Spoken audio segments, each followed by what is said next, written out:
Hello friends, எல்லோரும் எப்படி இருக்கீங்க? கண்டிப்பாக நல்லா இருப்பீங்கன்னு நம்புகிறேன். நம்ம வந்து டே 60க்கான ரிவ்யூ பார்க்கலாம். ஆல்ரெடி நான் 2 ஸ்பெஷல் வீடியோ போட்டிருப்பேன்.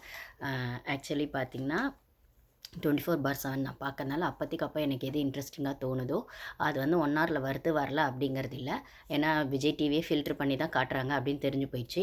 பட் ஆனால் இதுக்கப்புறம் வந்து கேம் வந்து என்ன சொல்கிறது, யார் வின்னர் அப்படிங்கிறத நோக்கி தான் வந்து ஃபோக்கஸ் பண்ணணும். அப்படிங்கிற பட்சத்தில் நான் டெய்லி வந்து நுக் அண்ட் கார்னர் ஆரம்பித்ததுலேருந்து அந்த ஒன் டேயில் அதாவது 1 ஹவரில் காட்டுறத ஃபுல்லாக ரிவ்யூ பண்ணுறதுல யூஸ் இல்லை. யார் வந்து அந்த டைட்டில் வின்னருக்கு டிசர்விங் அப்படிங்கிற ஆங்கிளில் தான் நம்ம ரிவ்யூ பண்ணோம். அப்படிங்கிற பட்சத்தில் ஏன்னா 24/7ல பார்க்குற அந்த ஒரு என்னென்ன கன்டென்ட்ஸ் அவங்க காமிக்கிறாங்களோ அதுவும், அதுக்கப்புறமும் 1 ஹவரில் வந்து அதில எத ஃபில்டர் பண்ணி காமிக்கிறாங்களோ, அதில ப்ளஸ், மைனஸ் முன்னாடி பின்னாடி எல்லாத்தையும் சேர்த்துட்டு ஒரு வீடியோவா ஒவ்வொருத்தங்க கேம் ஒவ்வொரு நாள் எப்படி இருக்குது அப்படிங்கிற ஆங்கிளில் ரிவ்யூ பண்ணலாம் அப்படின்னு யோசிச்சிருக்கேன். ஸோ அதில வந்து அந்த 1 ஹவரில் காட்டுறதுலையும் பண்ணலாம். பட் ஆனால் அதில என்னென்ன இன்ட்ரெஸ்டிங்காக இருக்கோ அதை ஒன்று கொஞ்சம் எலாபரேட்டாக பேசலாம் அப்படிங்கிற மாதிரி தான் நேற்றுமே நான் 2 ஸ்பெஷல் வீடியோ போட்டிருப்பேன். அன்ஷிதா அழுதது அப்படிங்கிற மாதிரி. ஆக்சுவலி பார்த்தீங்கன்னா நேற்றுக்கான எபிசோடில் அன்ஷிதா வந்து டாஸ்க் முடிஞ்சோடனே டக்குன்னு வந்து சௌந்தர்யா கிட்ட சாரி கேட்குற மாதிரி மட்டும் தான் காட்டியிருப்பாங்க. அதுக்கு முன்னாடி அவங்க அவ்வளோ அழுதுருக்காங்க. அதை பற்றி நான் டீட்டெயிலாக அந்த வீடியோவில் பேசியிருப்பேன். ஸோ ஜாக்லின்துமே விஷயம் வந்து இதில் காட்டினது போக மிச்சம் இருக்குது. ஸோ வந்து அதான் சேனல் வந்து யாரை எப்படி ப்ரொமோட் பண்ணி காட்டணும் அப்படிங்கிறது அவங்க டெசிஷன். அப்படின்னாலுமே 24/7 அப்படிங்கிற ஒரு சோர்ஸ் இருக்கிறதுனால நம்ம வந்து ஓட்டிங் பண்ணுறதுக்கு அதையும் பார்த்துட்டு நம்ம ஓட்டிங் பண்ணால் கொஞ்சம் டிசர்விங் கண்டஸ்டன்ஸாக வந்து டைட்டில் வின்னருக்கு வந்து ஜனங்க ஓட் பண்ணுறதுக்கு ஈஸியாக இருக்கும் அப்படிங்கிற ஆங்கிளில் தான் நான் ரிவ்யூ பண்ணலாம் அப்படின்ட்டு. ஸோ இதனால் இதுக்கு மேலே வந்து நான் டெய்லி 1 ஹவர்து மட்டும் பண்ணாமல் 1 ஹவரில் சும்மா தேவையானதை மட்டும் எடுத்துக்கிட்டு மெயினாக ஃபுல்லாக என்ன நடந்துச்சு அப்படிங்கிற ஆங்கிளில் ரிவ்யூ பண்ணலான்னு. ஸோ அதை பற்றி இன்னைக்கான இந்த விஷயத்தில் பார்க்கலான்னா, இப்போ நேத்து நான் ஆல்ரெடி ஸ்பெஷல் வீடியோ போட்டு அது ஃபுல்லாக 24/7ல வந்தது தான். இப்போ நான் சொல்கிறது பார்த்தீங்கன்னா, நேத்து எபிசோடில் அதாவது டே 60 எபிசோடில் நடந்ததை ஓவராலாக கொஞ்சம் மேலோட்டமாக ரிவ்யூ பண்ணலாம் அப்படிங்கிற மாதிரி தான். இதில் வந்து ஸ்டார்டிங் எபிசோட் ஸ்டார்ட் பண்ணும்போதே பார்த்தீங்கன்னா, யார் ஜெயிலுக்கு போகணும், அதாவது டெமான்ஸாக பெர்ஃபார்ம் பண்ணவங்க யார் ஜெயிலுக்கு போகணும் அப்படிங்கிற விதத்தில் தான் கான்வர்சேஷனே ஆரம்பிக்குது. ஜாக்லின் தான் ஜெயிலுக்கு போகிறாங்க. பட் ஆனால் அப்படி தான் அந்த கான்வர்சேஷன் ஆரம்பிக்குதுன்னும் போது நம்ம அதை பற்றி கொஞ்சம் டீட்டெயிலாக பேசலாம். இதில் டப்பா அருண் பண்ண விஷயத்தையும் பேசலாம். ஸோ அதனால் அதுக்கு முன்னாடி நம்ம சேனலுக்கு ஃபஸ்ட் டைம் வரவங்க சப்ஸ்கிரைப் பண்ணிக்கோங்க. நம்ம வீடியோஸ் பார்க்குறவங்க லைக் போடுங்க. லைக் போட்டால் தான் அது எனக்கு கொஞ்சம் மோட்டிவேஷனலாக இருக்கும் கைஸ். அதுக்கப்புறம் வந்து உங்களுக்கு பிடிச்சவங்களுக்கு ஷேர் பண்ணுங்கள். ஆக்சுவலி கொஞ்சம் கமெண்ட்ஸ் எல்லாம் வந்து பர்சனலாக இதுவாக பண்ணுற மாதிரி தான் இருக்குது. அது உங்களோட ஒப்பீனியன். நான் எதுவும் சொல்கிறதுக்கு இல்லை. பட் ஆனால் இது வந்து என்ன சொல்கிறது, என்னோட ஒப்பீனியனை நான் ஷேர் பண்ணுற ஒரு விஷயம். இது உங்களை ஹர்ட் பண்ணியிருந்தா சாரி, அவ்வளோதானே தவிர என்னோட ஒப்பீனியன்ஸ் எனக்கு சொல்கிறதுக்கு எனக்கு உரிமை இருக்குது. உங்களோட ஒப்பீனியன்ஸை நீங்கள் வந்து கொஞ்சம் வந்து ஜென்யூனாக வந்து இது சோஷியல் மீடியா அப்படிங்கிற பட்சத்தில் ஜென்யூனாக ஷேர் பண்ணுறீங்க அப்படின்னா அது உங்களுக்கான இமேஜையும் உங்களுக்கான ரெஸ்பெக்டையும் காப்பாற்றும் அப்படிங்கிறது தான். இதில் வந்து நீங்கள் கமெண்ட்ஸ் பண்ணுறது அது பப்ளிக்காக தான் இருக்க போகுது. அது வந்து என்ன சொல்கிறது, அதில் வந்து நான் வந்து என்னோட டிஃப்ரென்ஸ் ஆஃப் ஒப்பீனியனை சொல்லி ப்ரூஃப் பண்ணணும்னு எனக்கு எந்த அவசியமும் இல்லை. அதில் நிஜமாகவே அது ப்ரொடக்டிவ் கிரிட்டிசிசமாக இருந்தால், கன்ஸ்ட்ரக்டிவ் கிரிட்டிசிசமாக இருந்தால், இது இப்படி இருக்குது, அது அப்படி இருக்குது, இது நீங்கள் சொல்லலை, இது நீங்கள் இப்படி சொன்னீங்க அப்படின்னா அது ஓகே. பட் ஆனால் நீங்கள் பிளைண்டாக யாரையா சப்போர்ட் பண்ணுறீங்கன்றதுக்காக நான் அந்த ஆங்கிள்லேயே ரிவ்யூ பண்ண முடியாது. ஸோ இது என்னோட ஃப்ரெண்ட்லி ரிக்வெஸ்ட் தான். ஸோ கமெண்ட்ஸும் கொஞ்சம் ஜென்யூனாக பண்ணிங்கன்னா, அது இதர் பாசிட்டிவ் ஆர் நெகட்டிவ் கொஞ்சம் ஜென்யூனாக பண்ணிங்கன்னா நல்லாயிருக்கும். இதில் நம்ம கண்டஸ்டன்ஸையும் யாரையும் பர்சனலாக சொல்ல வேண்டாம் அப்படிங்கிறதுனால என்னோட ரிவ்யூஸ் பார்த்தீங்கன்னா, நான் யாரையுமே வந்து எந்த ஹார்ஷ் வேர்ட்ஸுமே சொல்லியிருக்க மாட்டேன். என் ஸ்டார்டிங்கில் ஆனந்திலாம் பாய்சன், அப்படி விஷால் விஷம் அப்படிலாம் கூட சொல்லியிருக்க மாட்டேன். இது ரொம்ப ஓவராக டாக்ஸிக்காக தெரிகிற பட்சத்தில் மட்டும்தான் நான் சொல்லியிருப்பேன். அதே மாதிரி சாட்சிநாதன் நான் குட்டி பிசாசு அப்படிலாம் சொன்னது அது என்னோட பர்சனல் இல்லை. அதில் அந்த கண்டென்ட்லேயே அப்படி வந்ததுனால நான் அதை சொல்லியிருப்பேன். அவள் தானே தவிர நான் யாரையும் பர்சனலாக வந்து கண்டஸ்டன்ஸுமே யாரையுமே பர்சனலாக அட்டாக் பண்ணியிருக்க மாட்டேன். சரி விவராக அவங்களுமே இந்த கேம் ஆட தான் வந்திருக்காங்க அப்படிங்கிறது என்னோட ஒப்பீனியன். அதில் அவங்களோட டிஃப்ரென்ஸ் ஆஃப் ஒப்பீனியன் நம்ம கூட ஒத்து போகுது போகலன்றது தான் மட்டுமே தவிர, எண்ட் ஆஃப் த டே அவங்களும் ஹியூமன் பீயிங் தானும் போது அவங்களுக்கும் கேமை விட்டு வெளில ஒரு லைஃப் இருக்குது. ஸோ அதில் அவங்க எப்படின்றது நம்மளுக்கு யாருக்குமே தெரியாது. இங்கே பார்க்கறத வச்சு ஃபுல்லாக நம்ம அவங்கள ஜட்ஜ் பண்ணவும் முடியாது. ஒரு சிலர் அப்படியே உள்ளே இருக்கலாம், ஒரு சிலர் உள்ளே ஒரு மாதிரி வெளில ஒரு மாதிரி இருக்கலாம். அது அவங்களோட விஷயம். பட் ஆனால் கேம் பர்ஸ்பெக்டிவில் தான் நம்ம ரிவ்யூ பண்ணோம் அப்படிங்கும்போது அங்கே என்ன நம்மளுக்கு தோணுதோ இல்லை என்ன புரியுதோ அதை தான் நம்ம பண்ணணும். இதில் யாரையும் பர்சனலாக அட்டாக் பண்ண வேண்டாம் அப்படிங்கிறது என்னோட ஒப்பீனியன்ஸ். அது மட்டும் இல்லாமல் கமெண்ட்ஸ்லையும் கொஞ்சம் வந்து ஜென்யூனாக கமெண்ட்ஸ் பண்ணிங்கன்னா கொஞ்சம் நல்லாயிருக்கும். ஓகே கைஸ், நம்ம இப்போ கண்டென்ட்குள்ளே போகலாம். இப்போ வந்து பார்த்திங்கன்னா ஸ்டார்டிங்கே வந்து அருண் வந்து மஞ்சரி அட்டாக் பண்ண முடிஞ்சது, நம்மளால் பார்க்க முடிஞ்சது. ஜென்ரலாகவே அவர் வந்து மஞ்சரியை வந்து அட்டாக் பண்ணுறதுங்கிறது நம்மளுக்கு ஒன்றும் சர்ப்ரைஸ்லாம் இல்லை. அவருக்கு வந்து அவர் வந்து அது சாதாரணமாகவே பண்ணிட்டே தான் இருப்பார். பட் ஆனால் இதில் நேற்று என்ன அவர் பண்ணார் அப்படின்னு பார்த்தீங்கன்னா, பிக் பாஸ் ரூல்ஸ்லேயே இந்த டாஸ்க்கை இப்படி தான் விளையாடணும்னு ஒரு ரூல்ஸ் வந்திருக்கு. ஃபுல் அண்ட் ஃபுல் டெவிலாக மாறி தான் விளையாடணும். இல்லை எக்ஸ்ட்ரீம் டெவில்கான அந்த குணாதிசயங்களோட தான் விளையாடணும் அப்படின்னு ரூல் புக்லேயே வந்தப்புறம், பிக் பாஸ் ரூலுக்கு எதிராக இவரு ஒரு ரூல் போடுறாரு மஞ்சரிக்கு அகெயின்ஸ்டாக நிற்க. அப்படிங்கிறத பார்க்க தான் நம்மளுக்கு காமெடியாக இருந்தது. ஆக்சுவலி பார்த்தீங்கன்னா அந்த இடத்துல என்ன சொல்கிறது, யார் பெர்ஃபார்ம் பண்ணாங்க பண்ணல அப்படின்னும்போது அந்த ரூல் புக்கு வச்சு அந்த கேட்டகரைஸ் பண்ணி தான் பண்ணணும்னா, இவர் மஞ்சரி அட்டாக் பண்ணணுங்கிறதுக்காகவே வந்துட்டு என்ன சொல்கிறது, மஞ்சரி சொல்லாமல் ஜாக்லின் அவங்களே ஒத்துக்கிறாங்க. ஜாக்லின் சௌந்தர்யாவே எங்களால் கேம் ஆட முடியலன்னு நம்மளால் பார்க்க முடிஞ்சுது. அந்த கேம்குள்ளேயே அவங்க இல்லை. ஜெஃப்ரி வந்து தர்ஷிகா தூப்புக்காரணம் போடுற பட்சத்துலையும், இல்லை வந்து ஆப்போசிட்டில் ரயான் இருக்காருன்ற பட்சத்தில் ஏதோ ஒரு ரீசனுக்காக அவங்க ஸ்ட்ராட்டஜியாக பண்ணாலும் சரி, இல்லை நிஜமாவே அவங்களால எமோஷனலாக அந்த கேம்குள்ளே இன்வால்வ் ஆக முடியலனாலும் சரி, அது அவங்களோட கேம். ஸோ அவங்கள அதை பர்சனலாக ஒத்துக்கிட்டதுக்கப்புறம் உங்களுக்கு மஞ்சரி வந்து சரியாக பண்ணலன்னு சொல்கிறதுக்கான உரிமை மட்டும்தான் இருக்கே தவிர, மற்றவங்க பண்ணதையும் சேர்த்து மஞ்சரி மேலே ப்ளேம் பண்ணுறதுக்கு எந்த உரிமையும் கிடையாது. அவர் சொன்ன 4 விஷயத்தில் ஒரு விஷயம் தான் மஞ்சரி பண்ணாங்க. முட்டை வந்து அவங்க பவித்ரா கொடுத்தது உண்மைதான். அதுக்கப்புறம் அவங்க கொடுத்ததுக்கப்புறமா நீ முட்டை சாப்பிடுவில்லன்னு கேட்டாங்க. அது அவங்களுக்குள்ள, அது பவித்ராவே பர்சனலாக எடுத்துக்கல. அது மட்டும் இல்லாமல் அது டாஸ்க், அது ஓகே. பட் ஆனால் அவங்க பண்ணாத அந்த மிளகா சாப்பிட வச்சதெல்லாம் சாச்சனா. கீழே இந்த முட்டையை கொடுத்ததெல்லாம் வந்து சாச்சனா தான். அந்த ஷாம்பு போட்டதும் அவங்க பண்ணல. அந்த கண்டிஷனர் போட்டது. ஸோ எல்லாத்தையுமே ஒட்டுமொத்தமா ஒருத்தவங்க மேல வந்து ப்ளேம் பண்ணிட்டா அவங்க ஈஸி டார்கெட். அவங்களுக்கு யாரும் சப்போர்ட்டுக்கு வரமாட்டாங்க அப்படின்னு நான் சொல்லி அருண் பண்ணதெல்லாம் அப்பட்டமா தெரிஞ்சது. அந்த இடத்துல இவங்க டெமான்ஸ்குள்ள ஒரு டிஸ்கஷன் நடக்கும்போது அவர் அதைத்தான் உள்ள பண்றாரு. வெளியில வந்து லிவிங் ஏரியாலும் அதைத்தான் பதிவு பண்றாருன்னும்போது, இது வந்து சுத்தமா எத்திக்ஸ்குள்ள வரவே இல்லை. பிக் பாஸ் ரூல்ஸுக்கு எதிராக இவரோ ரூலை போடுறாரு மஞ்சரிக்கு எதிராக பேசுறதுக்கு. இதுதான் சாக்கா அப்படின்னு. அப்போ அந்த இடத்துல தீபக் வந்து வேற வழியே இல்லாமல் இதே ஒரு பர்சனலாக கார்டன் ஏரியாவில் உட்காந்து பேசினா, இல்லை மற்ற இடத்துல உட்காந்து பேசினா அருண் இதை சொன்னால் அவர் ராமன் போட்டிருப்பாரு. இல்லைனா கம்முனாச்சும் கேட்டிருப்பாரு. ஆனால் இந்த இடத்துல அந்த ரூல் புக்கை ஸ்ட்ராங்காக படித்து இப்போ அந்த பிக் பாஸ் வீட்டு வந்து யாருமே ஓன் பண்ணலன்னு பிக் பாஸ் சொல்கிற பட்சத்தில் தான் ஃபுல்லாக ஓன் பண்ணிவிட்டு அங்கே எல்லாரோட இன்ஃப்ளூயன்ஸையும் தான் எடுக்கணும் அப்படிங்கிறதுல தீபக் வந்து நம்ம எல்லாம் பர்ஃபெக்டாக இல்லை கேப்டன்ஷிப்லாம் சூப்பர்னு வேறு பிக் பாஸ் சொன்னதுக்கப்புறம் இன்னுமே நம்ம ஸ்ட்ராங்காக நம்ம பர்ஃபெக்டான ஆளுன்னு காட்டணுங்கிறதுல அவர் வந்து ஒரு விஷயம் பண்ணிகிட்ருக்காரு அப்படின்னும் போது, இந்த இடத்துல ரூல்ஸை மீறி அருண் ஒன்று சொல்லும்போது அந்த இடத்துல கரெக்டாக வந்து அருணை தப்புன்னு சொல்லியே ஆகணும். இல்லைன்னா நம்ம தப்பாக பிக் பாஸ்க்கு தெரிஞ்சிருவோம். வீட்டுக்கு கூட இல்லை, அந்த வீட்டில் இருக்க கண்டஸ்டன்ஸுக்கு கூட இல்லை, பிக் பாஸ்க்கு நம்ம தப்பாக தெரிஞ்சிருவோம். ஏன்னா தீபக் உங்ககிட்ட தான் நாங்கள் ரூல்ஸ் சொன்னோம், அருண் அப்படி பேசும்போது நீங்கள் ஏன் பேசலை அப்படின்னு நாளைக்கு வீக்கெண்டில் கேள்வி கேட்டுட்டாருன்னா ஹோஸ்ட்டு. அதுக்காக தீபக் கண்டிப்பாக அந்த இடத்துல அருணை ஸ்டாப் பண்ணுறாரோ இல்லையோ, ஆனால் அவர் சொன்ன விஷயங்களுக்கு அகெயின்ஸ்டாக வந்து நீங்கள் சொல்கிறது சரியில்லை, இது ரூல் புக்கில் இல்லைன்னு சொல்லியே ஆகணும் அப்படிங்கிறது ஒரு விஷயம் இருக்குது. ப்ளஸ் ரூல் புக்கில் என்ன இருக்குன்னு ஏஞ்சல்ஸ்க்கும் தெரியாது, டெவில்ஸ்க்கு மட்டும்தான் தெரியும். ஸோ அந்த இடத்துல வந்து பேருக்கு சொல்லணுமேனு சொன்னாரே தவிர தீபக் வந்து அருண் சொன்னது சரியில்லைன்னு. ஆனால் அருண் சொன்னது ஃபுல் அண்ட் ஃபுல் மார்க்கிங்காக இருந்தது. அவங்கள பர்சனல் அட்டாக் பண்ணுற மாதிரி தான் இருந்ததுன்றது யாருமே அவங்களுக்கான சப்போர்ட்டை கொடுக்கவே இல்லை. நம்ம இது அடிக்கடி திருப்பி ரிப்பீட் ஆகிட்டு இருக்கு, நம்மளால் பார்க்க முடியுது. அது மட்டும் இல்லாமல் கிரிக்கெட் விளையாட கொடுத்தா இவங்க பாக்ஸிங் க்ளவுஸ் எடுத்துகிட்டு வந்து காமெடி பண்ணுறாங்க, அப்படி இப்படின்லாம் சொல்லி அவங்கள மார்க் பண்ணும்போது அங்கே பார்த்தீங்கன்னா அன்ஷிதா, அதே மாதிரி அருண் பேசும்போது அன்ஷிதா ஃபேஸை காட்டுறாங்க, ஜாக்லின் சௌந்தர்யா வந்து கிளாப் பண்ணுறதை பார்க்க முடியுது. இந்த கிரிக்கெட்டு க்ளவுஸ் அப்படி இப்படின்னு அவங்க பேசும்போது ஒருத்தங்க தங்களை டெஃபெண்ட் பண்ணிக்கிறதுக்காக ஒரு எக்ஸாம்பிள் சொல்கிறதும், இல்லை மற்றவங்கள வேணும்னே அட்டாக் பண்ணுறதுக்காக ஒரு எக்ஸாம்பிளை சொல்லி சொல்கிறதுக்கும் நிறைய டிஃப்ரென்ஸ் இருக்குது. ஓகேங்களா, நம்மளை காப்பாற்றிக்கணும், நம்மளை சேஃபர் சைடாக வச்சுக்கணுன்றதுக்காக ஒன்று இருக்குது. ஆனால் மற்றவங்கள ஹர்ட் பண்ணியே ஆகணும், அட்டாக் பண்ணியே ஆகணும். அது பர்சனல் அட்டாக்காக இருக்கா, இல்லை அவங்களுக்கான மனசை காயப்படுத்துதாங்கிறது இல்லாமல் எனக்கு அப்படி தான் பண்ணணும்னு தோணுதுன்னு இன்டென்ஷனாக பண்ணுறது ஒன்று இருக்குல்ல.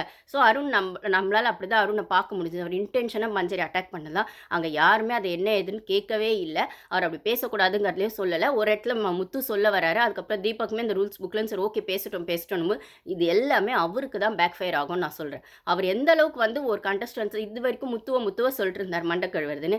இப்போ முத்துவ வந்து கொஞ்சம் சட்டில் ஆயிட்டாரு, இல்லை அவர் கேம் ஸ்ட்ராட்டஜியை மாற்றுறாரு, இல்லை அவர் வந்து பண்ணால் யாரும் ஒத்துக்க மாட்டாங்க, அவர் ஸ்ட்ராங் கண்டஸ்டன் அப்படிங்கிற பட்சத்தில் ஈஸி டார்கெட்டாக இருக்க மஞ்சரியை பிடிச்சிட்டு ஃபுல் அண்ட் ஃபுல் வந்து அவர் அட்டாக் பண்ணுறது கொஞ்சம் கூட நல்லாவே இல்லை பார்க்குறதுக்கு. அருண் போன சீசன் அர்ச்சனா வந்து அவங்களுக்கு அகெயின்ஸ்டாக இருக்கிற பட்சத்தில் அது புள்ளி கேங்னு ஒரு விஷயம் வந்து ஃபுல்லாக பிராண்ட் ஆகிடுச்சு.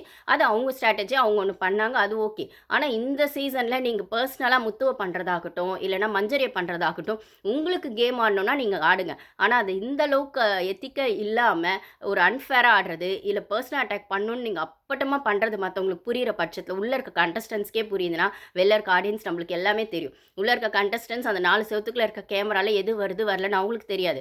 ஆனால் வெளில இருக்க நம்மளுக்கு கார்டன் ஏரியாவில் பேசுகிற ஒரு பார்ட்டும் தெரியும், கிச்சனில் பேசுகிற ஒரு பார்ட்டும் தெரியும், இல்லை பெட்ரூமில் இவங்க ஒருத்தவங்க தனியாக பேசிக்கிறாங்கன்னா அதுவும் தெரியும். அப்படிங்கும்போது அருண் பண்ணுறது அப்பட்டமாக நம்மளுக்கு தெரியும். அவரோட பர்சனல் வெஞ்சன்ஸ் தான் ஃபுல்லாக எடுத்துகிட்டு வந்து கொட்டுறாரு. அதுவும் பிக் பாஸ் ரூல்ஸுக்கே எதிராக ஒன்று கொட்டுறாரு, மஞ்சரியை ஜெயிலுக்கு அனுப்புறதுக்கு. இது நல்லாவே இல்லை அருண். அது மட்டும் இல்லாமல் அவங்க பண்ணும்போது பார்த்தீங்கன்னா அந்த கிளாப் பண்ணி சிரிச்சது பார்த்தீங்கன்னா ஜாக்லின் சவுண்டு தான் கேட்குது, சௌந்தர்யா, அப்புறம் அன்ஷிதா இவங்கெல்லாம் வந்து பண்ணுறது வந்து பார்த்திங்கன்னா அந்த பொண்ணுக்கு எவ்வளோ ஹர்ட் ஆகும். ஹோல் ஹவுஸ்மேட்ஸுமே சேர்ந்து ஒன்று டார்கெட் பண்ணுறீங்க, இல்லை யாராவது ஒருத்தர் டார்கெட் பண்ணால் அதுக்கு அகெயின்ஸ்டாக எழுந்து யாருமே வாய்ஸ் அவுட் பண்ண மாட்டீங்க. இப்படி பண்ணாதீங்க செய்யாதீங்க அப்படின்னு நியூட்ரல் ஒப்பீனியன் சொல்ல மாட்டீங்க. அந்த பொண்ணை வந்து அப்படி ட்ரீட் பண்ணுறது வந்து அந்த பொண்ணுக்கு ப்ளஸ் ஆக போதே தவிர பண்ண எல்லாருக்குமே இது பேக் ஃபயர் தான் ஆக போகுது. இதில் ஃபஸ்ட்டு அடி வாங்க போகிறது அருண் தான். அதுக்கப்புறம் அடுத்தது பார்த்திங்கன்னா ஜாக்லின். அருண் ஏதோ கொஞ்சம் இவ்வளோ நாள் பேசாமல் வாய்ஸ் அவுட் பண்ணுறாருன்னு கொஞ்சம் ப்ளஸ்ஸாக போனாலும் இவர் பர்சனல் அட்டாக்னு மைண்டில் ஒன்று வச்சுக்கிட்டு பண்ணுறதும், ஜாக்லினும் வந்து மஞ்சரியை பர்சனல் அட்டாக் பண்ணுறதுக்கான வாய்ப்பு எங்கே கிடைக்கும்னு பார்த்து அருண் கூட சேர்ந்து பண்ணிக்கிறதும், இல்லை அருண் அந்த கோவா கேங் கூட சேர்ந்து பண்ணிக்கிறதும், அன்ஷிதா சமயம் கிடைக்கும் போதெல்லாம் அதை யூஸ் பண்ணிக்கிறதும், இது வந்து இவங்களுக்கெல்லாம் பேக் ஃபயர் ஆக போகுது. மஞ்சரியோட ரைஸ் வேறு லெவலில் ரைஸ் ஆக போகுது. எதிர் பாசிட்டிவோ நெகட்டிவோ அது அவங்க கான்சிக்வன்சஸ் அவங்க ஃபேஸ் பண்ணிக்கிறேன்னு சொல்லியாச்சு. பட் ஆனால் நீங்கள் பர்சனல் அட்டாக்கான்னு ஒரு கேம் ஆடுறது பாசிட்டிவ் நெகட்டிவ் ரெண்டுமே அவங்க இஷ்டங்க, ஃபேர் அண்ட் ஃபேர். பட் ஆனால் பர்சனல் அட்டாக்னு வரும்போது அது ஒரு லிமிட் இருக்குது. எதிர்க்க இருக்கவங்களும் கேம் ஆட தான் வந்திருக்காங்க, அவங்களும் ஒரு ஸ்ட்ராட்டஜி யூஸ் பண்ணுவாங்க. அதனால் நம்மளால் அக்செப்ட் பண்ண முடியலங்கிறத சொல்லலாம். பட் ஆனால் அது ஒரு எத்திக்ஸோடு சொல்லணும் அப்படிங்கிறது தான் இந்த கேமை பொறுத்த வரைக்கும் ஒரு நியாயமான புரிதல். அது அருண் பண்ணுறதே இல்லை. அன்ஷிதாவும் ஃபுல் வன்மத்தை காட்டுறாங்க. ப்ளஸ் ஜாக்லின் வந்து இது வரைக்கும் வந்து அவங்களுக்கான ஒரு ரெஸ்பெக்ட், ஒரு ஃபேன் பேஸ் இருக்குது. ஆனால் இதுக்கப்புறம் அது டவுன்ஃபால் ஆகிறதுக்கான நிறைய வாய்ப்புகள் இருக்குது. அதுக்கு காரணம் வெறும் கோவா கேங் ஃபார்ம் ஆனது மட்டும் இல்லை, இவங்களும் மஞ்சரி மேலே காட்டுற அந்த வெஞ்சன்ஸ் இது ஃபுல்லாக முழுக்க தப்பு. இதை பற்றி வந்து நான் இன்னொரு வீடியோவில் போடுறேன். இதில் ஹேட்ஸ் ஆஃப் இதில் முத்து ஃபேன்ஸ்க்கு அகேன்ஸ்டாக நான் பேசுகிறேன்னு ஒன்று இருக்குது. நான் அடிக்கடி சொல்கிறதா இருந்தால் நான் யாருக்கும் பிஆரோ இல்லை யாரோட ஃபேன்ஸும் இல்லை. எனக்கு வந்து அந்த கேமில் பார்க்கும்போது குறைஞ்சபட்ச நியாயத்தோட யாருமே 100% ஹியூமன் பீயிங் ஆகி பர்ஃபெக்டாக இல்லை. அதே மாதிரி அந்த கேம்குள்ளே யாரும் பர்ஃபெக்டாக ஃபேராலாம் ஆட முடியாது.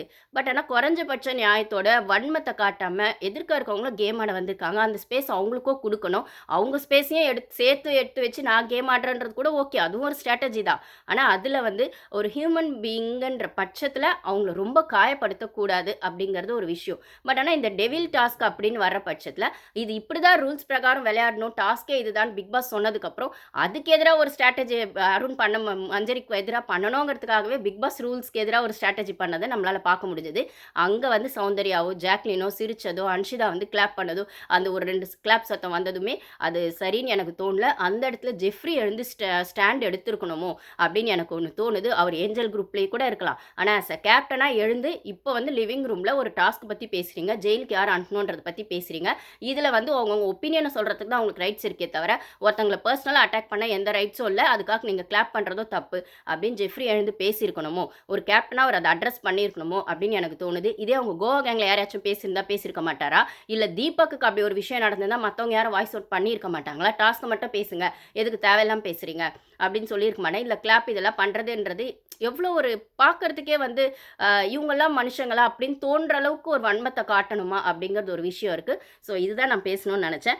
ஸோ இதில் மஞ்சரியை வந்து அருண் பர்சனலாக அப்படியே அட்டாக் பண்ணுறது நம்மள அதுவும் மேடம்னு அவர் சொன்னதெல்லாம் ஒரு வாட்டி கையெடுத்து கும்பிட்டு அந்த பிரெட் டோஸ்ட் விஷயத்தில் சொல்லும் போது இவர் செஞ்சது சரி தப்புன்னு ஹோஸ்ட் வந்து ஒரு சப்பக்கட்டு கட்டி அருணுக்கு சொம்பு தூக்கிட்டாரு. தீபக்கும் அன்னைக்கு கேப்டனில் மஞ்சரி சைடில் தப்புங்கிற மாதிரி ஒன்று விட்டு, இல்லைனா மஞ்சள் விஷயத்தில் மட்டும்தான் நீங்கள் தப்புன்னு சொல்லி ஒரு சாரி கூட கேட்க வைக்காமல் அவர் ஒன்று பண்ணார். அவருமே அருணுக்கு சப்போர்ட் பண்ணி தான் இது இப்படி அவங்களோட பாடி கெஸ்டர் இதில் பண்ண மாட்டாங்க, அப்படி பண்ணுறது அவங்கவுங்க இஷ்டம் அப்படின்னும் போது பர்சனல் அட்டாக்லாம் பண்ணலை அப்படிங்கிற மாதிரி அந்த ப்ரொஜெக்ஷன்ற வார்த்தை அருண் சொல்லிட்டு சொல்லலைன்னு சொன்னதும் இந்த இடத்துல வந்து இவர் ஒன்று சொல்ல போய் அது ஹவுஸ்மேட்ஸ் எல்லாம் சேர்ந்து கிளாப் பண்ணுறதோ செய்யறதும் ஒரு பொண்ணை எந்த அளவுக்கு மார்க் பண்ணுற மாதிரி இருக்குது, இல்லை ஹர்ட் பண்ணுற மாதிரி இருக்குது. இது வந்து ஒரு ஹியூமன் பீங்காக கொஞ்சமாவது மனசாட்சி இருக்கவங்க பண்ண மாட்டாங்க, கேமுக்காக கூட பண்ண மாட்டாங்க. இவங்க டாஸ்க்கு மீறின ரூல்ஸ்லேயே இதை பண்ணுறாங்க, டாஸ்க்குள்ளே கூட பண்ணலை, டாஸ்க் மீறின ரூல்ஸில் இதை பண்ணுறாங்க அப்படின்னும் போது இது வந்து இதுக்கான நியாயம் மஞ்சரிக்கு கிடைக்குமானா எனக்கு தெரிஞ்சு பிக் பாஸ் தேவைப்படுற இடத்துல இதை கொடுத்துருவாரு அப்படிங்கிறது தான். இந்த ஷோவை பொறுத்த வரைக்கும் அது ஒரு சர்ப்ரைஸ் எப்பயுமே இருந்துகிட்டே இருக்குங்க. எல்லாருமே சேர்ந்து ஒருத்தங்களை கார்னர் பண்ணுறாங்க, இல்லை வந்து அவங்க வந்து ஃபேர் ஆடுறாங்க அன்ஃபேர் ஆடுறாங்க, அது அவங்க கேம் ஸ்ட்ராட்டஜி. பட் ஆனால் அவங்களை பர்சனலாக அட்டாக் பண்ணோங்கிறதுக்காக ஒருத்தங்க வந்து பர்சனலாக அதை காட்டிகிட்டே இருக்காங்கன்னா அவங்களுக்கான நியாயமான ஆப்பர்ச்சுனிட்டியோ இல்லை நியாயமான ஒரு ஸ்டாண்டையோ அந்த வீட்டில் யாரும் எடுக்கலைன்னா ஆனால் பிக் பாஸே அந்த ஸ்டாண்டை எடுப்பார் அப்படிங்கிறது நிறைய சீசன்ஸில் நடந்திருக்கு, நிறைய எக்ஸாம்பிள்ஸில் நடந்திருக்கு. ஸோ இந்த சீசன்லேயும் அப்படி சான்ஸ் கிடைக்கும் போதெல்லாம் மஞ்சரிக்கான ஸ்டாண்டை பிக் பாஸே எடுப்பார் அப்படின்னு எனக்கு தோணுது. இதை நம்ம வெயிட் பண்ணி தான் பார்க்கணும்.